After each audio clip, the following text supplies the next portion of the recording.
At American colleges, if you're a faculty member and you want more pay or a promotion, you must publish articles in journals like these. Since the journals supposedly have high standards, some researchers were thrilled to get an email from a journal that said, I have now closely considered the revisions of your manuscript, Dog Park. And they're laughing because they just pulled off a hoax. And will recommend its publication in Gender, Place, and Culture. They'd sent so-called research to 20 prominent journals in women and gender studies, race studies, sexuality, fat, and queer studies for this journal of social work. We rewrote a section of Mein Kampf as intersectional feminism, and this journal has accepted it. 7 of their crazy papers got in. And one that claims that dog humping incidents can be taken as evidence of rape culture has been officially honored as excellent scholarship. Thinking, oh my God, we got a paper in, and it's probably the craziest thing we wrote. James Lindsay's a mathematician. Peter Boghossian teaches philosophy. Helen Pluckrose runs an academic magazine in London. They didn't really expect that the Journal of Gender, Place, and Culture would accept their paper, in which they claim to have closely examined genitals of nearly 10,000 dogs to learn about rape culture and queer performativity. Do they just not read these things and accept them? Oh no, they read them. They read very, them very in carefully. detail. How could they believe you examined 10,000 dog genitals? We have no idea. In fact, in the first draft of that paper, we were like, there's no way they're going to believe that we did this. We think studying topics like gender, race, and sexuality is worthwhile, and getting it right is extremely important. They made this video to explain why they tested the journals. A culture has developed in which only certain conclusions are allowed, like those that make whiteness and masculinity problematic. Basically, it's not correct that there is such a thing as biological sex. Kind of a last straw happened. There was this paper, well funded by the National Science Foundation, that studied feminist glaciology. It said that glacier science is sexist. Because the majority of glaciological knowledge that we have today stems from knowledge created by men about men within existing masculinist stories. The paper's remedy?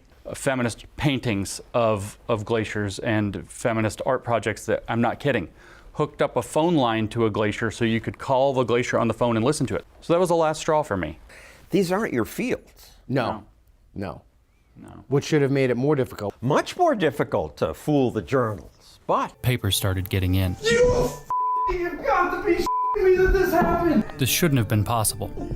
What appears beyond dispute is that making absurd and horrible ideas sufficiently politically fashionable can get them validated at the highest levels of academic grievance studies. We flattered what they wanted to hear, and then they told us that it was an important contribution to feminist geography. maybe these are just mills that accept every paper. No, one journal we hoaxed was Hypatia, which is one of the 2 leading feminist journals. It has about an 18% acceptance rate.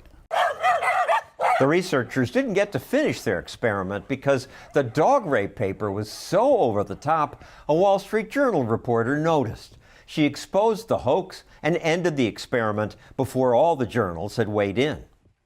The 7 that accepted the fake papers did retract them. But what upsets me most is what happened next. No university said, we're not going to use these journals.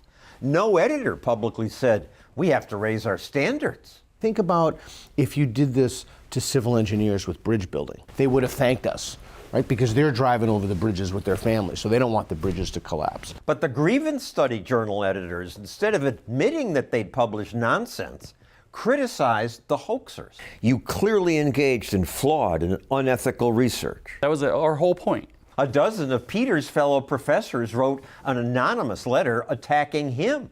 And the school newspaper ran it with this cartoon depicting Peter as a clown. You're part of the clown car of hoax writers engaging in fraudulent, time-wasting, anti-intellectual activities. Right, they just described their own discipline. Do you dread walking to class? Yes. I've been spat on, I've been physically threatened. Portland State University, instead of applauding Peter for exposing nonsense, may fire him. I called Portland State asking for an interview, but they declined.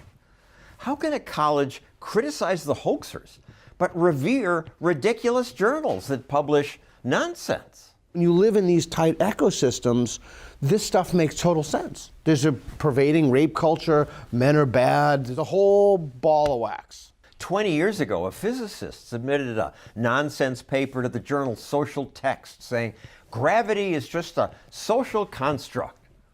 That embarrassed the journal.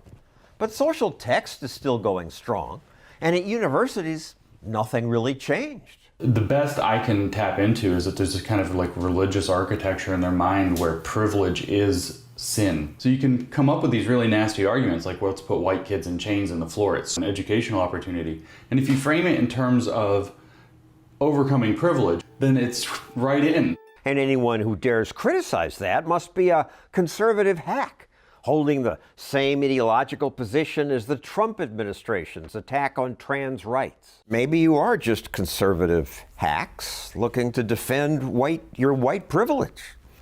I don't think so. I've never voted for a Republican in my life. Nor have I.